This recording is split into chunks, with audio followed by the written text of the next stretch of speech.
Betul bang. Oke, Bismillahirrahmanirrahim. Assalamualaikum warahmatullahi wabarakatuh. Waalaikumsalam warahmatullahi wabarakatuh. Waalaikumsalam warahmatullahi wabarakatuh. Alhamdulillahirrabbilalamin. Huwallazi anzala as-sakinata fi qulubil mu'minin. Asyhadu an la ilaha illallah wa la syarikalah wa asyhadu anna Muhammadan abduhu wa rasuluhu wa la nabiyya ba'dah. Rabbi shrah li sadri wa yassir li amri wahlul 'uqdatam min lisani yafqahu qawli, amma ba'd.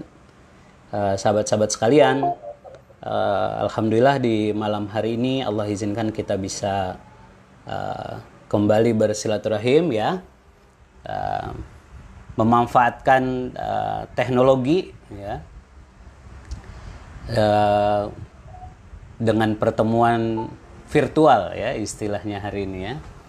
Mudah-mudahan kebersamaan kita malam hari ini menjadi kebersamaan yang penuh manfaat dan keberkahan insyaallah untuk kita dan orang-orang di sekitar kita.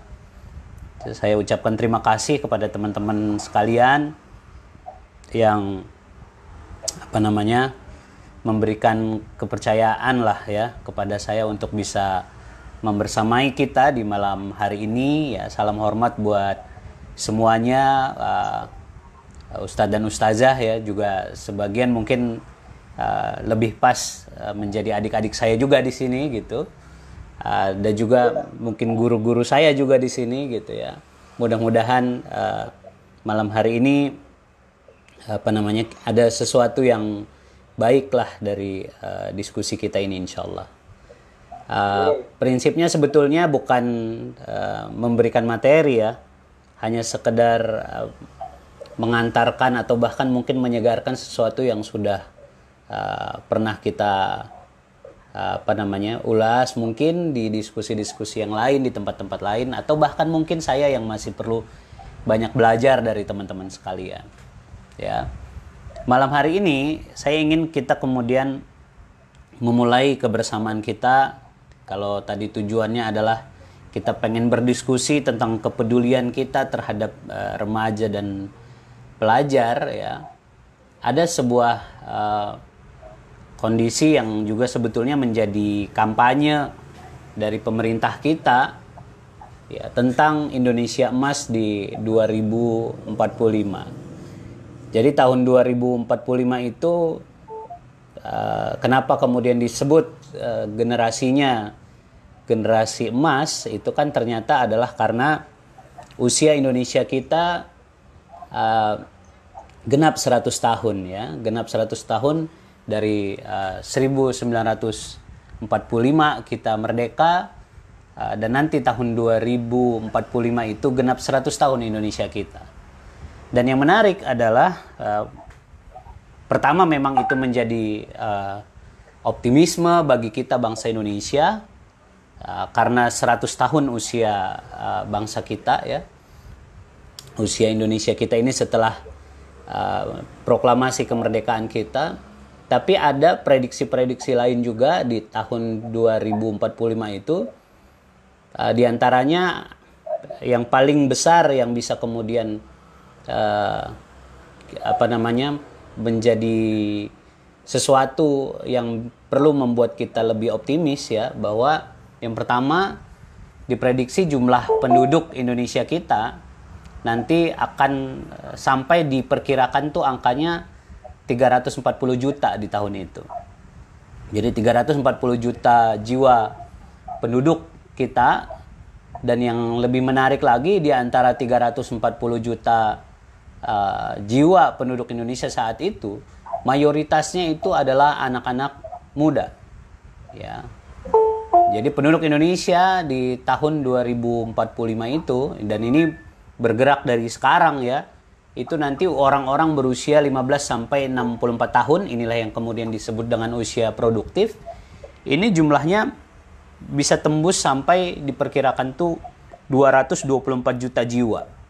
Artinya kalau diperkirakan dengan persentase, jumlah orang-orang dengan usia produktif ini itu bisa tembus di angka 70% gitu. Ini juga istilahnya yang nanti kita sudah sering dengar dengan istilah bonus demografi. 70% ini berarti kan orang-orang berusia produktif itu menjadi mayoritas di negara kita gitu. Yang kita ketahui bersama, dimanapun negara yang kemudian mengalami bonus demografi itu, mereka biasanya menjadi negara-negara yang sangat produktif gitu ya, negara yang maju gitu. Nah, Indonesia kita nanti di tahun 2045 itu kondisinya adalah akan sangat banyak orang-orang berusia produktif di saat itu. Ini prediksinya, mudah-mudahan ya kita bisa sampai juga di sana gitu. Nah, pemerintah kita itu mulai mengkampanyekan gitu ya, bahwa akan ada generasi Indonesia emas katanya di tahun 2045 itu. Dengan profil-profil yang kemudian menjadi visi yang kemudian hari ini banyak juga dikampanyekan, terutama di bidang pendidikan itu, generasi emas 2045 itu disebut juga dengan generasi, kalau hari ini kita sebutnya visi generasi masa depannya Indonesia gitu ya. Mereka adalah orang-orang yang memiliki kecerdasan komprehensif gitu ya. Orang-orang yang produktif dan inovatif. Ya. Inilah generasi emas 2045 itu diharapkan tuh seperti itu gitu. Jadi kecerdasan yang komprehensif ini maksudnya mereka tidak hanya secara intelektual ya, kecerdasan itu dimiliki oleh generasi kita di tahun 2045 itu, tapi secara emosional juga ya, secara spiritual juga gitu ya, dan kecerdasan-kecerdasan lain gitu. Jadi mereka adalah orang-orang yang memang memiliki kecerdasan itu. Kita ketahui bersama yang disebut kecerdasan itu adalah ketika seseorang memiliki kemampuan ya, bukan hanya sekedar pengetahuan, tapi dia memiliki kemampuan untuk mengatasi persoalan-persoalan hidupnya. Inilah yang kemudian disebut memiliki kecerdasan. Nah, generasi emas ya, Indonesia emas 2045 itu diharapkan sebetulnya menjadi generasi yang memiliki kecerdasan yang lengkap tadi itu, sehingga mereka bisa berkreasi, bayangannya begitu gitu ya. Generasi kita itu nanti begitu, produktif ya, inovatif, artinya orang-orang yang kemudian menjadi pemimpin-pemimpin ya di tahun 2045 itu adalah orang-orang yang penuh dengan kreasi, inovasi dan seterusnya gitu. Dan berikutnya generasi masa depan Indonesia ini juga ya, yang termasuk yang terus dikampanyekan juga oleh pemerintah kita adalah mereka itu kemudian menjadi generasi yang damai dalam interaksi sosialnya gitu ya. Generasi yang istilahnya memiliki karakter yang kuat gitu. Jadi yang dibayangkan ya, nanti di tahun 2045 itu orang-orang yang berusia produktif ini adalah orang-orang yang kemudian sangat kalau bahasa saya itu friendly lah gitu ya. Jadi mereka pandai berinteraksi, mereka bisa nyaman berkolaborasi gitu ya. Mereka nyaman bekerja sama gitu.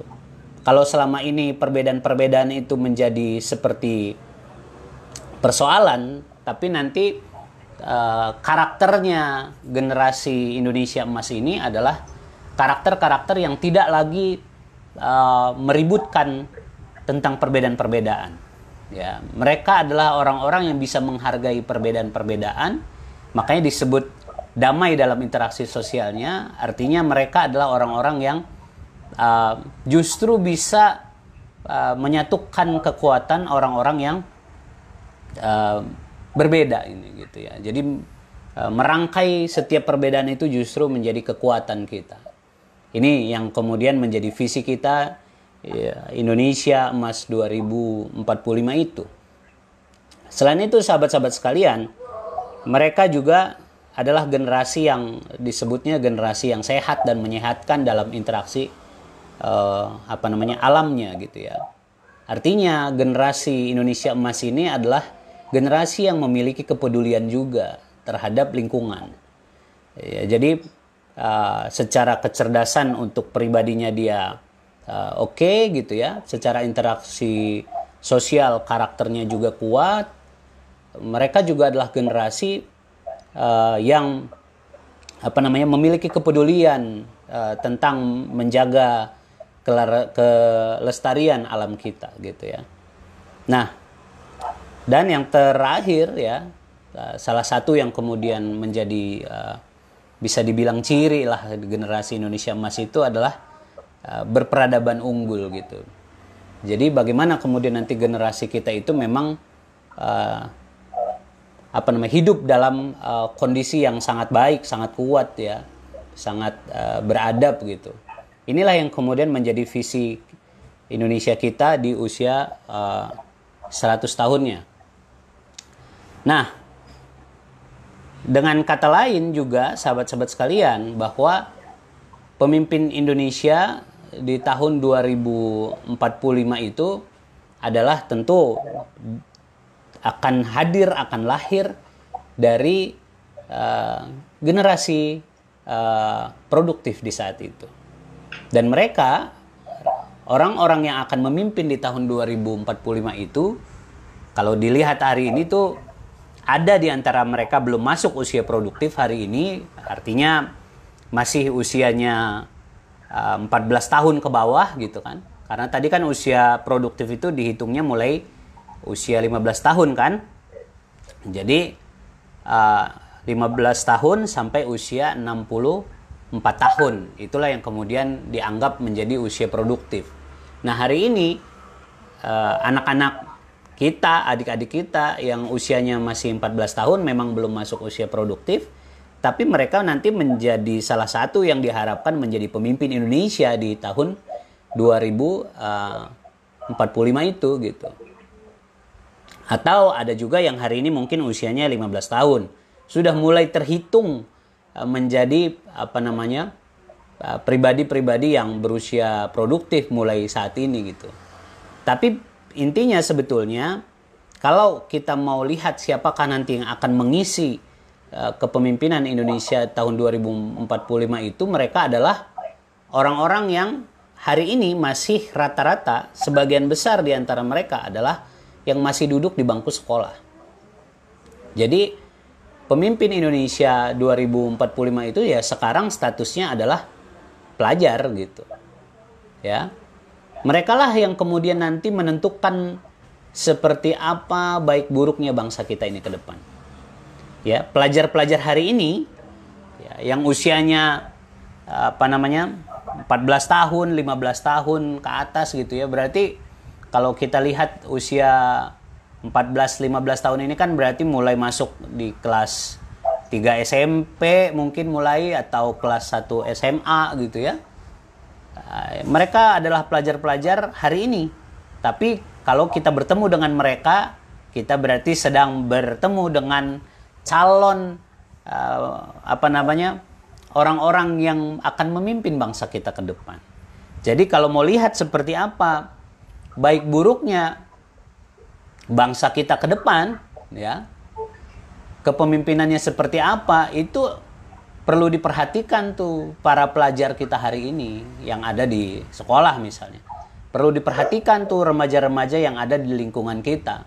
Karena kalau mereka buruk, maka ya buruklah kepemimpinan bangsa kita di Indonesia emas kita di saat 100 tahun usia Indonesia kita gitu. Tapi kalau mereka baik, bisa disiapkan, maka insya Allah juga kepemimpinan Indonesia kita akan diisi oleh orang-orang yang baik pula gitu ya.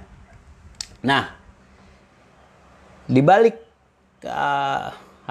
semua pembicaraan, diskusi ya, kemudian kampanye tentang visi Indonesia Emas 2045 itu, teman-teman sekalian, ternyata PR kita ya, sebagai anak bangsa di Indonesia kita ini juga masih berderet ya. Ini diantara yang kemudian coba kita jadikan list lah. Ini kan persoalan-persoalan klasik bangsa kita, ya. Bagaimana kemudian persoalan-persoalan ini menjadi PR yang perlu dituntaskan, ya. Bahkan mungkin sebelum masuk di 2045 itu, kalau kita betul-betul pengen Indonesia kita ini menjadi Indonesia emas, kita pengen Indonesia ini bahkan menjadi kekuatan dunia gitu ya. Jadi kalau kita ikutin salah satu yang dikampanyekan pemerintah kita juga itu kan salah satunya dari sisi ekonomi kita akan sampai prediksinya itu adalah menjadi kekuatan 7 besar dunia secara ekonomi gitu. Bahkan kemudian ada juga yang lebih optimis lagi gitu, ya, menjadikan Indonesia kekuatan 5 besar dunia begitu kan istilahnya. Tapi di balik itu semua PR ini ya perlu diselesaikan gitu. Jadi tentang korupsi yang masih kayaknya nggak selesai gitu ya, masih merajalela di pemerintahan, mulai dari bawah sampai ke atas nih korupsi ini masih jadi persoalan kita sebetulnya, ya. Angka kemiskinan yang rasanya makin luar biasa ya, makin tinggi, termasuk dampak dari pandemi COVID-19 ini juga kan luar biasa gitu. Ya, kita mengalami sebuah kondisi yang cukup berat secara ekonomi, hampir semua, saya kira hampir semua lah ya, rakyat di Indonesia ini mengalami dampaknya gitu. Jadi angka kemiskinan ini juga masih menjadi PR kita. Termasuk juga kualitas pendidikan yang nggak merata. Ini kan masih dari dulu masih ini aja persoalan kita ya. Ketika mungkin bisa dirasakan kecemburuan terkait dengan kepemimpinan ini, pendidikan ini juga kan luar biasa gitu ya. Sampai kemudian yang dirasakan pemerintah pusat itu cuman seakan-akan mengukur Indonesia ini dengan melihat Jakarta gitu ya. Jadi fasilitas-fasilitas pendidikannya sangat berbeda. Indonesia di bagian timur khususnya misalnya gitu ya, atau di ujung barat Indonesia itu seperti apa. Ya. Yang paling terasa kan salah satunya dengan kondisi COVID-19 ini yang banyak dikeluhkan itu juga kan tentang model pendidikan daring itu kan gitu ya. Jadi di daerah-daerah ternyata jaringannya tidak sebaik di kota-kota gitu. Ini masih salah satunya, belum lagi nanti tentang yang lain-lain gitu ya. Belum lagi kemudian konflik horizontal yang terjadi di masyarakat, ini juga masih persoalan kita ya. Kurangnya kepercayaan masyarakat terhadap pemerintah, orang-orang yang mulai lebih banyak yang apatis kepada kebijakan-kebijakan pemerintah gitu ya, karena mereka kemudian bisa merasakan kebijakan-kebijakannya kok kayak nggak berpihak misalnya kepada rakyat gitu ya, atau bahkan pemerintah yang dianggap nggak becus gitu untuk bersikap dan bagaimana kemudian mengatasi persoalan-persoalan yang sedang dialami dan menimpa rakyat gitu ya. Atau juga masalah narkoba, ini juga di mana-mana kayaknya ini, ya. Narkoba yang marak di kalangan pemuda dan remaja gitu ya. Ini kalau kita masuk ke banyak tempat, hampir semua rasanya bagian di negara kita ini urusan narkoba ini menjadi masalah tersendiri yang kayaknya nggak selesai-selesai juga gitu ya. Belum lagi terorisme. Sekarang ada lagi istilahnya radikalisme, segala macam itu ya. Kekerasan sosial, kriminal, dan seterusnya. Ini masih menjadi PR kita. Artinya apa, sahabat-sahabat sekalian? Apabila Indonesia kita ya tidak dapat menyelesaikan PR-nya tadi itu, permasalahan-permasalahan yang tadi ya, paling enggak itu yang bisa kita list, tapi sangat mungkin di luar apa yang kita list tadi itu juga ternyata masih banyak gitu PR-PR yang lain gitu kan. Tapi secara umum yang bisa kita mudah susun ya paling tidak masalah klasik kita ya masih yang tadi itu gitu. Ya. Artinya sebelum 2045 idealnya persoalan-persoalan tadi itu sudah selesai. Ya, kalau enggak ya tingkat kriminalitas atau bahkan mungkin kekacauan akan meningkat tuh pada tahun 2045. Karena generasinya adalah generasi yang tadi gitu, punya beban yang cukup banyak dari PR-PR itu gitu. Apa yang kita harapkan misalnya kalau generasi mudanya hari ini adalah generasi muda yang ketergantungan narkoba gitu kayak tadi ya kan. Atau orang-orang yang usia produktif justru orang-orang yang juga terjebak dalam budaya korupsi misalnya. Ya kan, mereka kan nggak menyadari tiba-tiba masuk aja dalam lingkarannya gitu. Justru dia dimusuhin misalnya begitu. Tapi karena orang-orang yang korupsinya banyak, orang-orang yang baiknya juga akhirnya nggak menutup kemungkinan akan terseret juga dalam lingkaran itu gitu misalnya kan. Maka banyak orang usia produktif tahun 2045 itu, tapi kalau misalnya nggak beres PR-PR-nya tadi itu, yang terjadi mungkin adalah kekacauan ya di tahun 2045 itu. Jadi Indonesia emas kita ini ya tinggal hanya sekedar slogan kalau misalnya kita nggak bisa selesaikan PR-PR kita tadi itu ya. Jadi justru orang-orang berusia produktifnya, nauzubillah min zalik ya gitu ya, itu malah bisa menjadi justru menjadi pelaku-pelaku kriminal di tahun itu gitu. Nah, sahabat-sahabat sekalian, itu artinya ketika hari ini seakan-akan kita penuh dengan optimisme gitu, menyampaikan seakan-akan kita akan menyambut sebuah kegembiraan, kebahagiaan tentang Indonesia Emas 2045, kita juga perlu menyadari bahwa Indonesia Emas 2045 itu ya sebetulnya seperti pisau bermata dua juga gitu. Jadi di satu sisi kita menjadi sangat optimis karena ada bonus demografi tadi itu, bahkan jumlahnya 224 juta jiwa loh gitu kan. Artinya luar biasa loh orang-orang usia produktif di saat itu gitu. Kalau berhasil dijadikan sumber daya manusia yang berkualitas, sumber daya manusia yang kuat gitu, tentu Indonesia kita menjadi sesuatu yang luar biasa. Maka ketika kita menyampaikan bahwa Indonesia ini akan menjadi salah satu kekuatan dunia, tentu sangat optimis kita gitu. Karena bukan hanya sumber daya alam yang kemudian diandalkan gitu.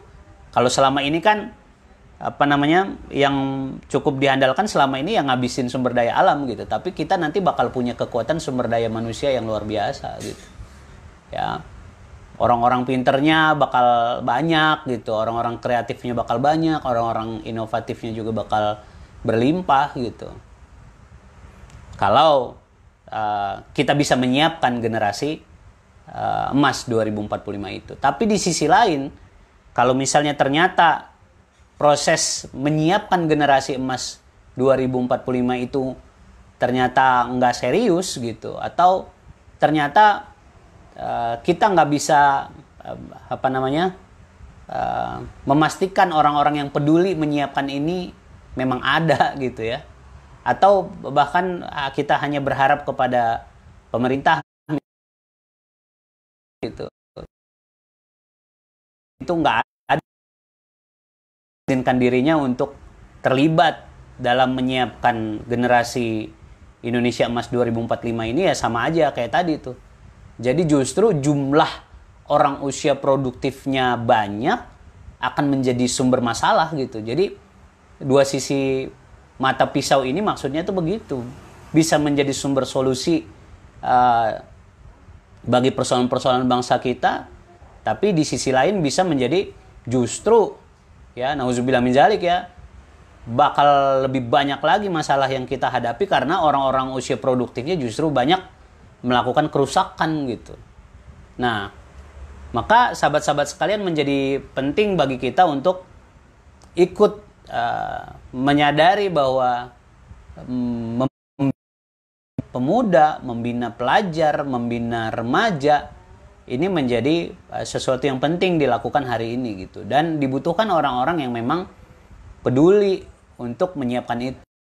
Jadi kalau hari ini kita ingin berkontribusi untuk Indonesia kita ingin terlibat dalam menyiapkan dan menjadikan Indonesia kita ini yang lebih kuat gitu. Salah satu yang bisa kita lakukan hari ini adalah ikut terlibat tuh dalam menjaga, bukan hanya menjaga justru ya, menyiapkan para pelajar kita, para pemuda kita agar bisa menjadi sumber daya yang handal gitu nanti untuk menyambut tahun 2045 kita itu. Ini kan ada beberapa urgensinya, kenapa pelajar, kenapa pemuda gitu ya. Ini udah sering dibahas juga sebetulnya gitu ya, karena kenapa mereka yang perlu disiapkan? Karena yang pertama ya karena mereka lah yang akan menjadi agen perubahan yang diharapkan gitu. Ya, ada disebutnya agents of change katanya gitu ya. Jadi para pelajar, para pemuda inilah yang kemudian kita harapkan bisa menciptakan perubahan. Mereka lah yang kita harapkan nanti menjadi pemimpin perubahan di Indonesia kita gitu. Ya, karena mereka memiliki kelengkapan kecerdasan tadi. Mereka adalah orang-orang yang kuat karakternya tadi itu. Ya, sehingga mereka lah yang diharapkan bisa merubah seperti apa kondisi bangsa kita di bawah kepemimpinan mereka nanti gitu ya. Dan para pemuda juga, para pelajar ini juga kan disebut-sebut juga sebagai kontrol sosial gitu ya. Jadi kalau mereka bisa disiapkan, harapannya mereka bisa menjadi salah satu dari kontrol sosial. Jadi kalau ada kebijakan-kebijakan pemerintah, ada yang bisa bersuara, ada yang kemudian menjadi kontrol, ada yang kemudian bisa menyampaikan atau bahkan bisa meluruskan kebijakan-kebijakan yang ada gitu. Ya, atau juga sebagai dorongan moral gitu ya. Jadi harapannya generasi muda ini, para pelajar, para remaja, pemuda kita hari ini disiapkan betul, karena mereka lah yang kemudian diharapkan bisa menebarkan resonansi kebaikan di sekelilingnya gitu ya. Jadi kalau kita pengen lingkungan kita lebih baik gitu, bangsa kita lebih baik, para pemuda lah yang bisa kita harapkan, bukan orang-orang tua gitu ya. Jadi para pemuda inilah yang kita bisa titipkan untuk melakukan perbaikan-perbaikan di lingkungan kita. Dengan catatan mereka perlu menjadi orang-orang yang juga memang terjaga moralnya gitu. Nah, yang kita khawatirkan tadi itu generasi mudanya tidak terbina, pelajarnya tidak terbina, mahasiswanya tidak terbina. Akhirnya yang terjadi bukan mereka yang kemudian menjadi orang-orang yang kemudian bisa mendorong moral positif ini gitu ya, dengan karakternya yang kuat tadi itu, dengan kalau istilahnya tadi itu memiliki peradaban yang baik gitu ya.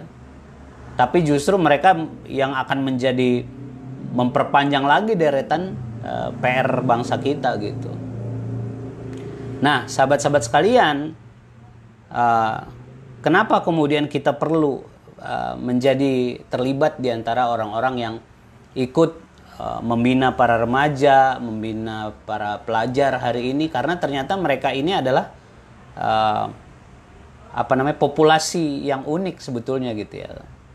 Jadi keunikan pelajar itu diantaranya kalau misalnya kita list gitu ya, mereka adalah generasi ya atau orang-orang ya, mereka adalah pribadi-pribadi yang memiliki tenaga yang masih kuat ya. Jadi secara fisik mereka ini kan masih muda-muda gitu. Jadi sangat bisa diandalkan gitu.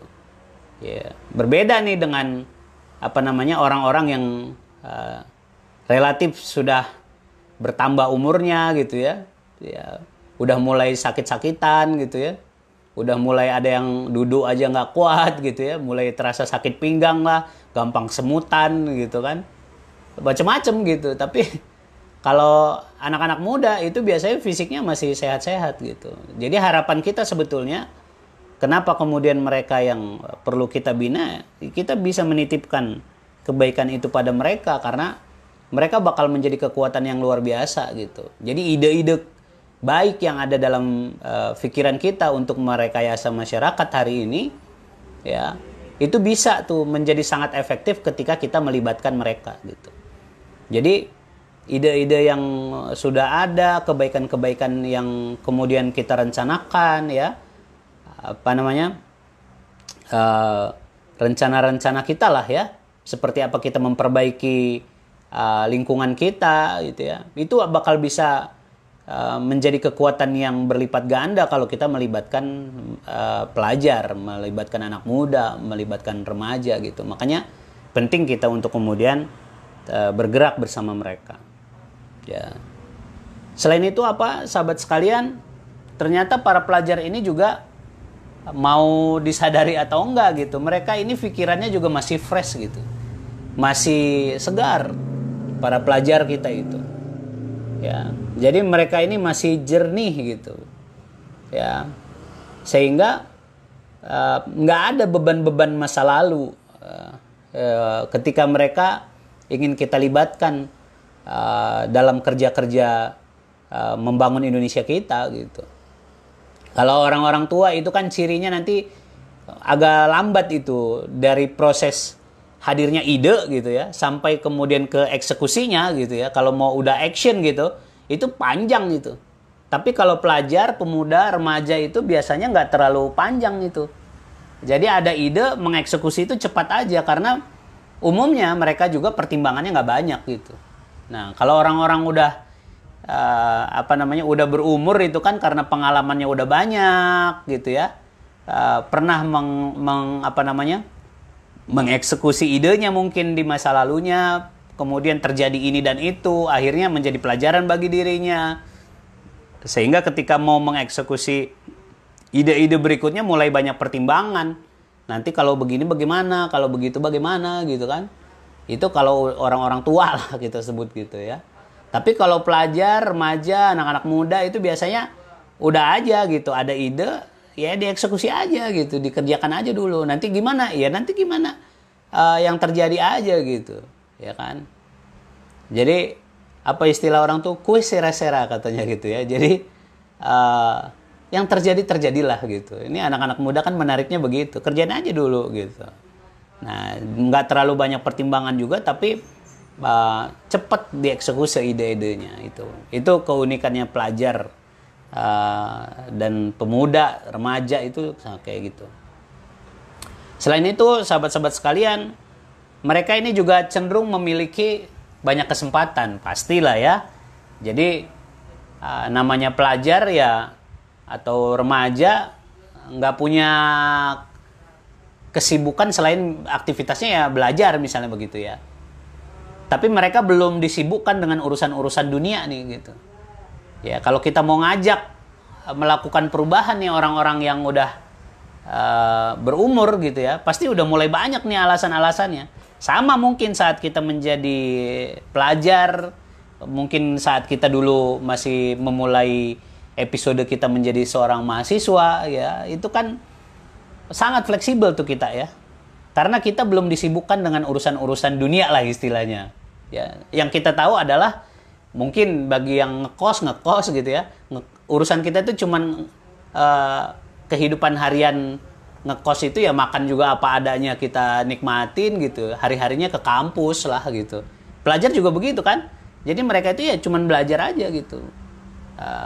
Selain itu ya perlu diisi kegiatan-kegiatan lainnya gitu, karena mereka sebetulnya masih punya sangat banyak kesempatan, punya banyak waktu untuk kemudian mengerjakan banyak hal gitu. Ya kalau yang udah selesai dari episode menjadi pelajar, menjadi mahasiswa, mulai masuk ke dunia kerja, mulai berumah tangga, ya udah banyak nih urusannya gitu. Jadi ibaratnya zaman dulu untuk ketemu aja misalnya, untuk ngumpul aja itu mudah banget. Pasti kerasa dong kita waktu masa-masa pelajar dulu. Ya zaman kita masih sekolah, mau nongkrong, mau ngumpul sama teman-teman tuh mudah aja gitu. Ya, bahkan menghabiskan waktu yang cukup panjang, cukup lama dengan mereka gitu. Tapi sadarkah kita kalau misalnya hari ini ya saat usia kita udah bertambah gitu ya, fokus kita pun makin banyak gitu. Tanggung jawab kita makin banyak. Yang kemudian hari ini berada di pundak kita juga makin banyak gitu. Sehingga kita yang udah bisa dibilang umurnya makin bertambah ini ya secara kesempatan kita itu juga sudah tidak sefleksibel para pelajar sebetulnya gitu kan. Makanya kita sangat berharap mereka ini bisa disiapkan betul karena kesempatan mereka masih masih luar biasa gitu, sangat leluasa lah gitu ya. Sehingga menjadi keunikan, keistimewaan, keunggulan sebetulnya bagi para pelajar ini gitu. Jadi bisa dimanfaatkan betul nih kesempatan yang mereka miliki gitu ya. Berikutnya apa sahabat-sahabat sekalian? Para pelajar ini juga kondisi yang unik dalam diri mereka itu adalah umumnya mereka adalah sedang dalam proses pencarian jati diri. Nah ini kalau nggak didampingin para pelajar kita yang sedang proses pencarian jati diri itu, jadi kan pelajar usia SMP, SMA ini kan sebetulnya peralihan antara anak-anak ke orang dewasa ya sebetulnya gitu. Jadi sebetulnya posisi mereka sebagai pelajar ini adalah posisi yang sangat, kalau istilah saya ya bisa dibilang sangat kritis sebetulnya gitu. Karena sangat menentukan ketika masa pelajarnya ini kemudian diisi dengan kebaikan-kebaikan, menjadi bagian karakter mereka adalah karakter yang penuh dengan karakter yang baik gitu. Jadi nih terbentuk karakternya di masa dia menjadi pelajar itu, insya Allah sampai ke masa depannya saat dia kemudian nanti ditempatkan dimanapun tergantung dengan episode hidupnya gitu ya, dia akan terus menghidupkan karakter yang baik itu gitu. Tapi kalau misalnya proses pencarian jati dirinya justru makin panjang jadinya, karena kalau saat jadi pelajar itu justru ketemunya sama lingkungan yang negatif ya, ketemu sama teman-teman yang kemudian menginstal kebiasaan-kebiasaan buruk gitu ya, atau bahkan ada yang sampai ketergantungan, salah pergaulan dan seterusnya gitu kan. Ini bakal berpengaruh juga nanti seperti apa mereka melanjutkan perjalanan hidupnya di masa dewasa mereka gitu. Maka keunikan mereka sebagai pencarian jati diri ini justru sebetulnya sangat bagus untuk kemudian hadirlah orang-orang yang peduli membersamai mereka gitu, untuk membersamai mereka lebih awal, menunjukkan seperti apa jati diri mereka sebetulnya gitu ya, sebagai anak bangsa, sebagai seorang muslim misalnya begitu. Sehingga mereka akan memiliki kesadaran yang lebih cepat untuk menentukan, memutuskan. Jadi bukan lagi berlama-lama berdalih melakukan pencarian jati diri, tapi harapan kita pelajar-pelajar yang kita dekati, kita bina itu menjadi pelajar-pelajar yang justru lebih cepat untuk meyakini gitu, menjadi lebih cepat untuk merasa percaya diri dengan jati dirinya gitu, karena mereka sudah memiliki konsep diri yang jelas, dia tahu dia siapa gitu, secara tadi intelektualnya, spiritualnya, emosionalnya terbentuk sejak awal gitu, karena ada orang-orang yang memang peduli mendampingi mereka gitu.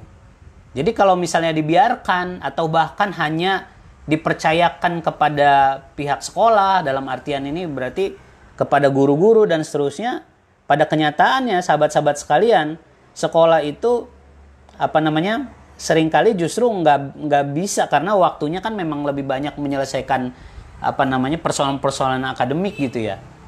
Pembentukan karakter itu sebetulnya itu akan lebih banyak dibangunnya dengan interaksi ya, dengan interaksi, dengan aktivitas yang dilakukan secara berulang-ulang gitu. Pembentukan karakter itu sebetulnya begitu, jadi bukan diajarkan secara teoritik tapi kemudian dipraktekkan. Nah ini sebetulnya pelajar ini membutuhkan itu gitu. Jadi dia butuh komunitas, dia butuh lingkungan yang bisa kemudian membersamai mereka beraktivitas bersama, ya, interaksinya terjaga, pembentukan karakter itu justru lebih kuat dengan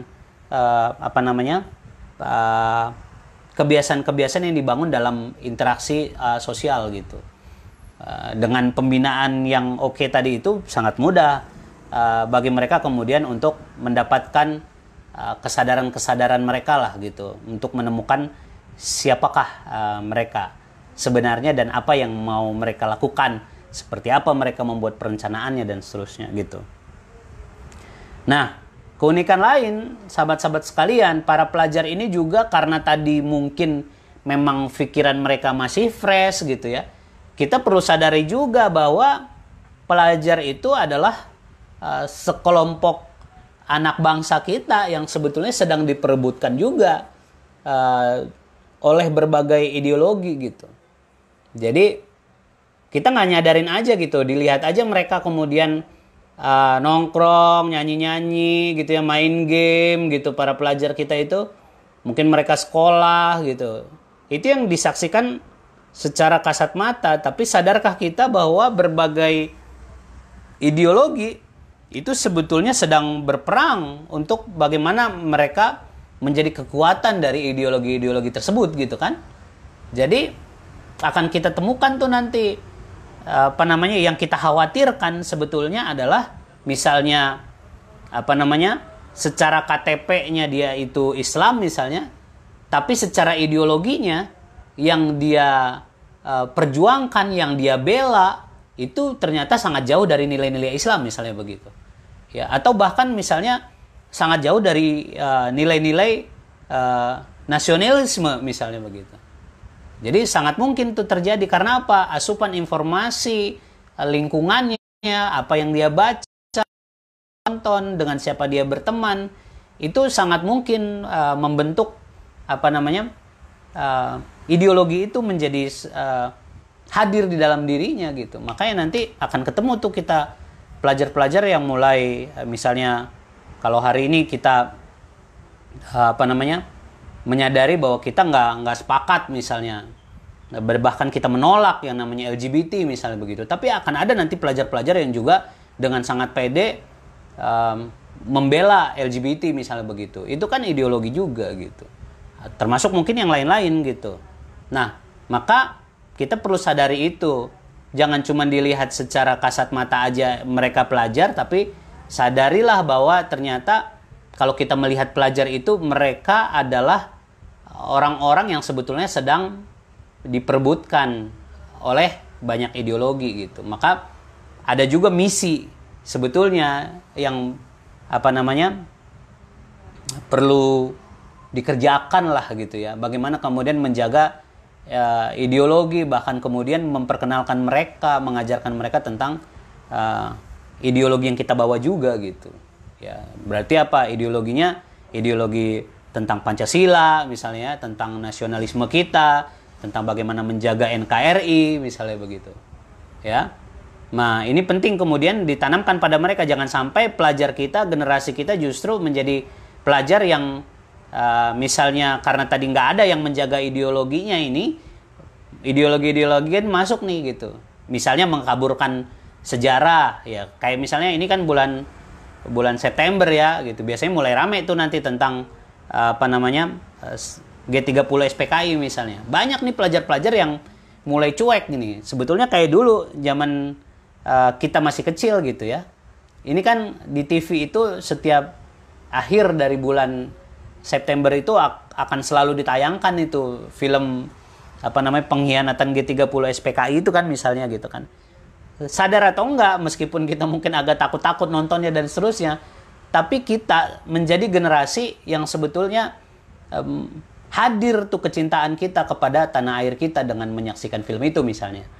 Ya, kita kemudian menyadari seperti apa kemudian kesaktian Pancasila itu misalnya.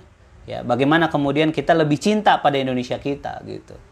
Itu mau nggak mau kita sadari itu, tertanam ideologi itu juga di dalam pikiran dan perasaan kita. Tapi kita lihat sudah sekian lama film itu nggak ditayangkan misalnya salah satunya. Yang terjadi adalah nggak sedikit loh anak-anak muda, para pelajar hari ini yang kemudian tidak tahu gitu Apa itu? Bahkan kemudian ada yang mulai menyebarkan juga kan gitu bahwa justru PKI itu adalah korban dan seterusnya gitu kan. Banyak nih yang kemudian memutarbalikkan sejarah dan seterusnya misalnya gitu. Nah, maka sahabat sekalian, kesadaran kita tentang mereka ini juga diperubutkan, ini juga penting gitu. Untuk kemudian menjaga ideologi atau bahkan menanamkan ideologi itu, ideologi yang baik, yang benar kepada pelajar ini menjadi sesuatu yang penting.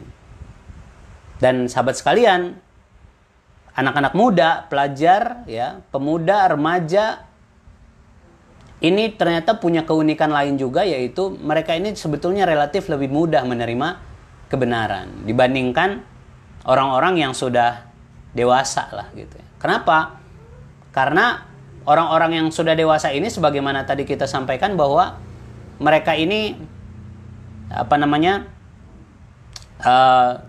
sudah banyak pengalaman, referensinya udah banyak gitu, lingkungannya juga udah membentuk mereka sedemikian rupa gitu. Jadi kalau kita kemudian menyampaikan sesuatu kebenaran, sangat mungkin kita kemudian terjadi justru perdebatan atau bahkan konflik dan seterusnya gitu. Tapi kalau para pelajar ini karena mereka memang masih fresh juga, ya mereka itu sebenarnya lebih mudah untuk kemudian menerima kebenaran gitu. Ya. Lebih mudah diajak diskusi karena posisi mereka itu kan bukan kemudian menghadapkan kebenaran yang mereka dengar itu dengan sesuatu yang sudah punya bahan juga dalam pikiran mereka untuk melawan gitu, untuk mendebat dan seterusnya. Tapi mereka relatif lebih terbuka, sehingga menarik sebetulnya sahabat-sahabat sekalian ketika kita ingin mendekati mereka, bahkan kemudian kita ikut terlibat dengan kepedulian kita untuk menyiapkan mereka. Oke, bahkan kemudian kalau kita lihat ke dalam sejarah ini, kita akan temukan bagaimana pemuda-pemuda yang diajak bahkan dibina oleh Rasulullah pertama kali di rumah Al-Arqam bin Abil Arqam itu kan justru rata-rata juga adalah orang-orang berusia muda gitu. Bahkan panglima-panglima perangnya Rasulullah, ya, saya juga nggak terlalu menguasai sejarah gitu. Tapi yang saya tahu banyak panglima-panglima perang yang ditunjuk oleh Rasulullah itu adalah juga dari kalangan-kalangan orang-orang berusia muda gitu. Kalau kita lihat di sini kan coba, bahkan ada Ali bin Abi Thalib, ada Zubair bin Awam itu usianya 8 tahun gitu ya. Ada yang usia 11 tahun, 12 tahun, 17 tahun ya kan. Ada yang 18 tahun, 19 tahun gitu ya. Ada masuk di usia 20, semua rata-rata masih generasi-generasi yang muda gitu ya. Ya, bahkan kalau yang tua ya, kalau kita lihat yang paling bawah itu Ubaidah bin Al-Haris ya, itu usia 50 tahun itu yang masuk generasi awal. Selebihnya adalah orang-orang yang berusia muda gitu. Ini ada hikmah sendiri sebetulnya bagi kita, bahwa ternyata Rasulullah sendiri pun ketika ingin merekrut SDM misalnya begitu ya, justru yang direkrut adalah anak-anak muda. Bisa jadi karena memang keunikan-keunikan pemuda tadi itulah yang kemudian menjadi kekuatan gitu. Jadi keberanian mereka, fleksibilitas mereka, ya, kecerdasan mereka, keberanian mereka gitu ya. Inilah yang kemudian membuat Islam ini juga menjadi cepat menyebar waktu itu gitu ya. Nah, sahabat sekalian, untuk itu semua ya, ini salah satu yang perlu sebetulnya menjadi perenungan kita, atau kemudian menjadi bahan diskusi bahkan dari pertemuan-pertemuan kita barangkali gitu ya. Karena karakternya kan pasti tiap daerah juga beda-beda gitu ya. Tapi satu hal yang perlu rasanya menjadi usulan itu adalah seperti apa kita perlu menata ulang wajah rekayasa remaja ini gitu ya.